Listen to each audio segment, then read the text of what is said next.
Welcome to Tell Me More Stories Told Us podcast.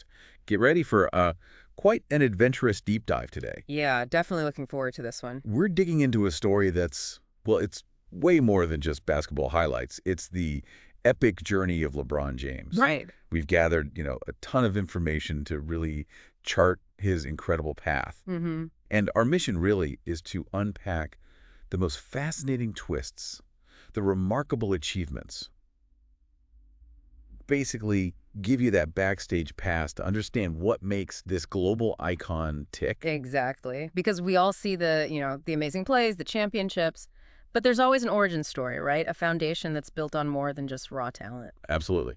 So let's start there, the early chapters. Yeah, that's where we need to begin. Okay, so setting the scene. Yeah. LeBron starts playing organized basketball in 5th grade. Pretty standard stuff, maybe. Sort of, yeah. But things really took off with the Northeast Ohio Shooting Stars, his AAU team. That seemed to be the real turning point. And it wasn't just about basketball skills, was it? It sounds like something else was forming there. Oh, absolutely. It was about brotherhood. You had the Fab Four, LeBron, Sheehan Cotton, Drew Joyce III, and Willie McGee. They weren't just teammates. More than. Way more. They were incredibly close, bound by this shared dream, this ambition. And they made a promise to stick together for high school. Exactly. And that promise, that pact, it wasn't just some casual thing. It really shaped their next steps. Which led them to a decision that definitely caused some ripples locally, based on what we found. Mm-hmm. Big ripples. They chose St. Vincent St. Mary High School, a private Catholic school. Right. Which, for a lot of people in their community, that was unexpected, a real detour from the norm. So what made that choice so significant, beyond just, the school itself? Well, it kind of challenged the local expectations. St. Vincent St. Mary, it was a different environment, socioeconomically, demographically, compared to the public schools most kids would attend. So this decision, it immediately put a huge spotlight on them, on their talent, their collective ambition, right from the start. It sparked a lot of talk. A bold move, then. Yeah. Driven by that promise to each other. Definitely a bold move. Showed their commitment early on. Now, here's something that honestly fascinates me. We all know LeBron, the basketball player, obviously. Yeah. But his athleticism, it wasn't just confined to the court. Not at all. He was a serious football player, too. Yeah. As an underclassman, playing wide receiver, and not just playing, excelling, it's almost this alternate reality thinking about him catching touchdowns. It really is. I mean, by his sophomore year, he was already getting looks from major Division I football programs. We're talking Notre Dame level. Notre Dame, wow. Yeah. Earning first-team All-State as a sophomore, helping the team get to the state semis as a junior. I mean, that's serious talent. He could have gone that way. It's almost hard to picture him not with a basketball, but yeah, the sources suggest the NFL could have genuinely been on the table. But then an injury, right? A wrist injury from an AAU basketball game, ironically, ended his senior year football plans. Yeah, that injury kind of made the decision for him, in a way. But the what-if lingers. For sure. Analysts, coaches, other players, they still talk about it. Could he have made it in the NFL? And many think yes. I mean, you look at the physical gifts, size, speed, agility, just incredible. Right. But it's more than that, isn't it? It's the competitiveness, the game sense, those amazing hands. You can see how that translates to being a top-tier receiver. It really is one of those great sports what-ifs. Adds another layer to his whole story. Yeah, highly. Okay, so let's fast forward a bit. He's in the NBA, making waves. The pregame chalk toss becomes this whole ritual, this signature thing. Yeah, that was iconic for a while, though he mostly stopped it after 2011, right? Yeah, around then. So Yeah. the 2006-2007 season arrives. Individually, his numbers are just insane. 27 points, almost 7 rebounds, 6 assists, over a steal and a half per game. Just stuffing the stat sheet. And the Cavs, who maybe weren't expected to be that good, they win 50 games, get the number 2 seed in the East. Which really set the stage for, well, maybe the playoff performance that cemented his early legend status. Oh, absolutely. The Eastern Conference Finals against the Detroit Pistons, that series was a A battle. real grind. And Game 5. Game 5 was something else entirely. Something else is putting it mildly. Yeah. 48 points, 9 boards, 7 assists. Amazing stats alone. Right. But the way he did it, scoring 29 of the team's last 30 points, Yeah. including, was it 25 straight? 25 straight points. Just took over completely against a really tough veteran Pistons defense, too. And then hits the game-winning layup in double overtime. I mean, what makes a performance like that go beyond just great game into, like, history? I think it's that feeling, that visible sense that he just refused to lose. He put the entire team on his back and carried them. He systematically broke down an elite defense when it mattered most. It wasn't just scoring points. It was the sheer will, the momentum shift he created almost single-handedly. That's what makes it legendary. Commentators called it Jordan-esque. And it worked. Propelled the Cavs to their first ever Eastern Conference title. Huge for the franchise. Massive. But then, the finals. The San Antonio Spurs. A whole different beast. Yeah, that was a tough matchup. The Spurs had that incredible defense, really focused on stopping him in the paint. And maybe his outside shot wasn't quite as reliable back then. Plus, not a lot of secondary scoring help. Exactly. It led to a pretty rough series for him, and the Cavs got swept. A tough ending. Yeah. But what do you think he or the team learned from that finals loss? How did that shape things going forward? Well, it really drove home that, even his level of individual brilliance wasn't enough on its own against a disciplined championship-level team. Right. It highlighted the need for him to keep developing his game, especially that jumper, and definitely the need for Cleveland to build a stronger supporting cast around him. A valuable, if painful, lesson. Makes sense.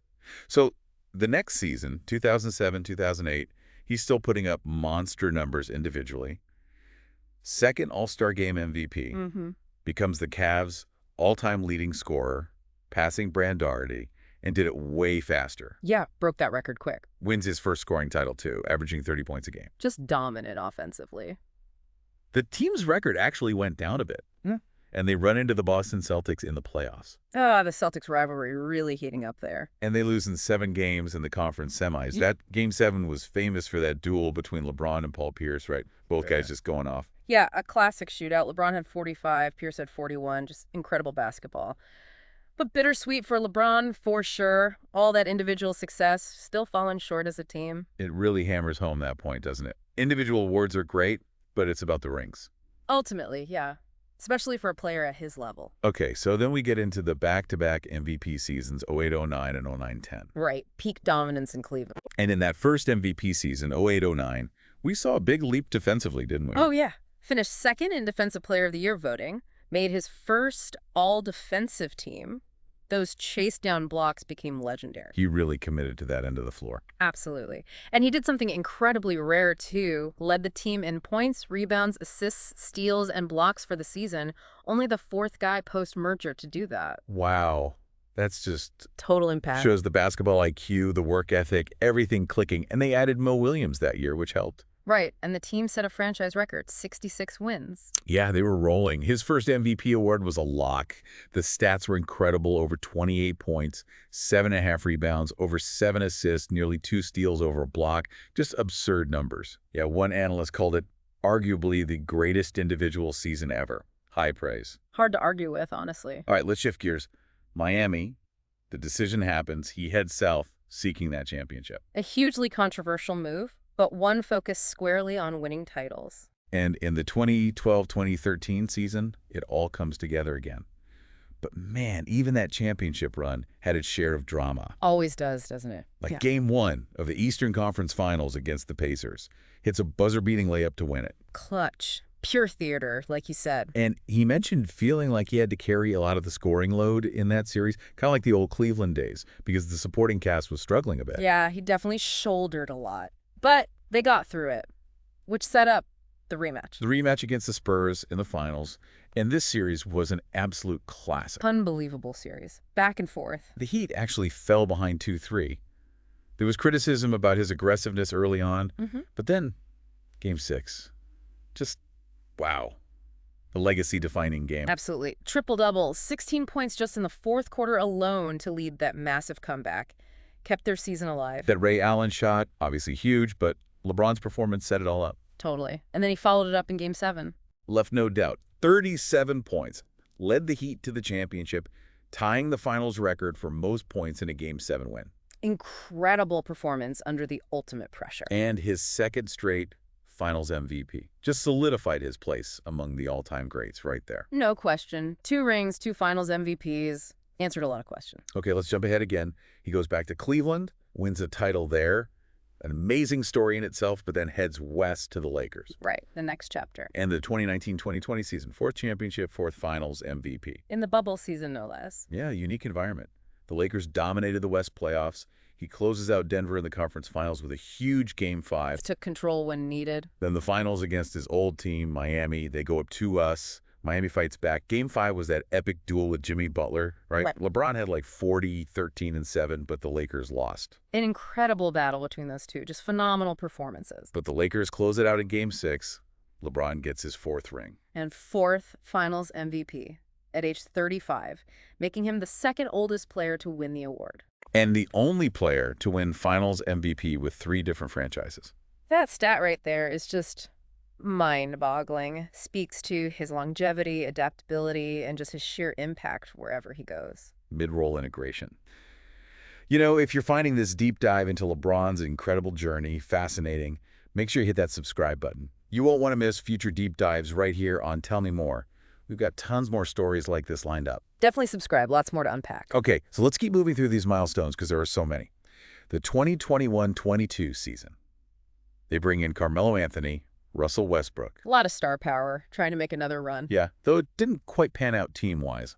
There was that scuffle with Isaiah Stewart, leading to an ejection and suspension. Bit of controversy there. But individually, he kept climbing the record books. Gets his 100th career triple-double.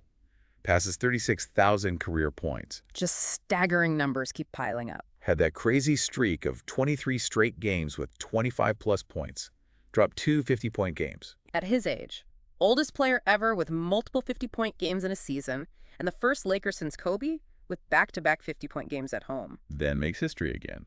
Reaches 10,000 career assists. Which put him in a club of his own. The only player ever with at least 10,000 points, 10,000 rebounds, and 10,000 assists. The 10K, 10K, 10K club. Just demonstrates that unbelievable all-around game. Became the 2nd player to hit 37,000 points, too. But an ankle injury ended his season early. Couldn't compete for the scoring title. Still made All-NBA 3rd team, though.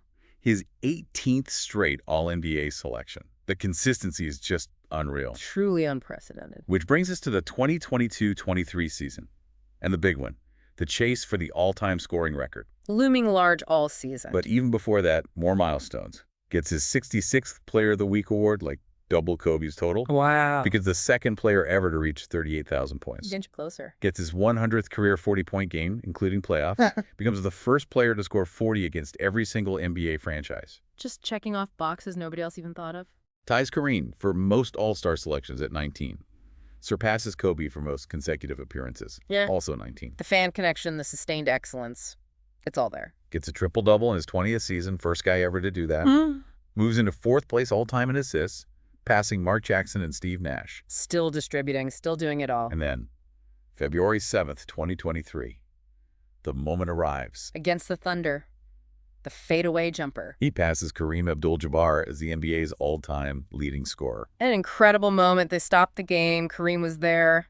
Just historic. Seeing him hand LeBron the ball, chills. Absolutely iconic. Yeah. A record many thought would never be broken. And he did it. And he's still going. 2023-24 season enters as the oldest player in the league. Still defying father time. Sets the record for most 30-point games by a player over 35. Becomes the 2nd oldest player to log a triple-double. Just keeps rewriting the oldest player to record books. Passes Michael Jordan for the most 30-point games ever, period. January 2025. Another huge name eclipsed. Becomes only the 2nd player to get a triple-double at age 40 or older. January 21, 2025. Following Vince Carter, I believe. Amazing company. Drops a triple-double against the Knicks in February 2025, also hitting 2,500 career threes. Adding to the shooting prowess. Has season highs of 42 points and 17 rebounds against the Warriors just days later. Oldest player ever with a 40-point game. Just relentless. Makes his 21st All-Star team, but misses the game due to injury, ending that streak of 20 straight starts. A rare absence. And then surpasses 50,000 career points, combining regular season and playoffs, March 2025. 50,000. Just let that number sink in. And caps it off with a game-winning buzzer-beating tip-in against the Pacers. His first as a Laker, 8th of his career, March 26, 2025. Still delivering in the clutch, even now. It's unbelievable. Okay, wow. That's a lot of basketball. But his story isn't just on the court, is it? Not even close. His off-court impact is arguably just as significant, maybe more so in some ways. Let's talk about that. The philanthropy, especially in Akron, the I Promise School. Yeah, that's clearly deeply personal for him. He's called it his most important professional accomplishment, helping those at-risk elementary students in his hometown. And it's not just the school, right? It's a whole ecosystem he's building there. Exactly. The I Promise Institute, the Village for Transitional Housing, House 330 for community gathering and job training, the health quarters.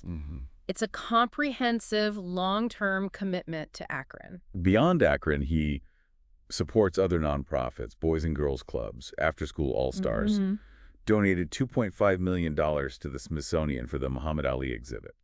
That felt significant, connecting those legacies. Definitely a nod to another athlete who transcended sports and used his platform. And then there's the whole entertainment side, hosting gigs, acting. Yeah.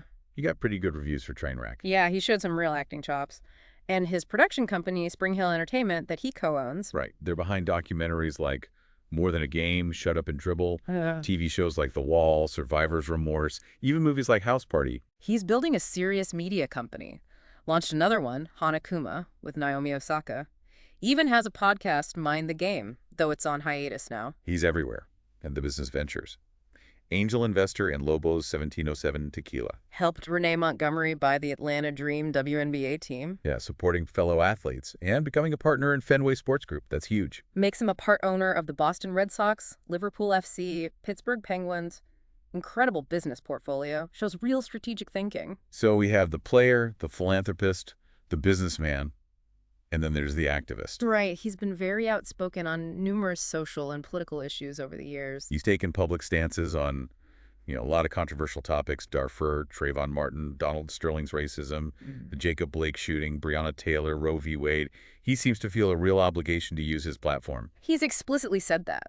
He feels it's his responsibility. That led to the boycott during the 2020 playoffs after the Jacob Blake shooting, though they eventually decided to continue playing after getting advice from Barack Obama, reportedly. Yeah, a very significant moment where athlete activism intersected directly with the games themselves.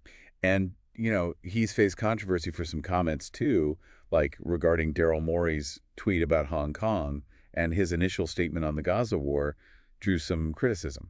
Right. Navigating those complex international issues publicly is always challenging and often invites scrutiny from different sides. Politically, he supported Barack Obama, Hillary Clinton, endorsed Joe Biden, actively campaigned against Donald Trump, and advocated for voting rights. He's definitely not shied away from engaging in the political arena, which is something not all high-profile athletes choose to do. So before we wrap this incredible journey up, I wanted to bring up one sort of unique situation or fun fact we touched on earlier. Okay. The Fab Four.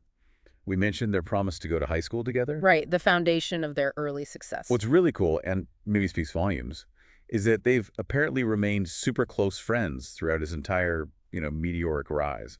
That bond formed back then really lasted. That's actually really impressive in that world, with all the pressures and changes, maintaining those core friendships from childhood. Yeah, that says a lot about him and about the strength of that initial connection. A nice reminder that some things go deeper than the game. It really does. So LeBron James, his journey is just this incredible tapestry, isn't it? Dedication, unbelievable talent, but also this willingness, this drive to use his influence way beyond just basketball. Yeah, from that tight-knit group in Akron to this global icon status, and the story's clearly not over yet. What really strikes me, looking at everything we've discussed, is how deeply intertwined his personal values and ambitions seem to be with his professional career and how he engages with the world. Absolutely. It's not like there's LeBron the player and LeBron the businessman activist as separate entities. It all seems connected, driven by a core set of principles, maybe. Yeah, it feels that way. Yeah. This deep dive kind of leaves us with a big question to ponder, maybe for our listeners too. How do people who achieve that level of exceptional talent and platform, how do they navigate the responsibilities, the opportunities that come with it? And what kind of impact can they really have on society when they try? That's a heavy question, and probably one without a single easy answer. It's definitely something we're thinking about long after we finish talking about LeBron specifically. For sure. Well, but thank you for joining us on this deep dive into an extraordinary life and career. This has been Tell Me More Stories Told as Podcast.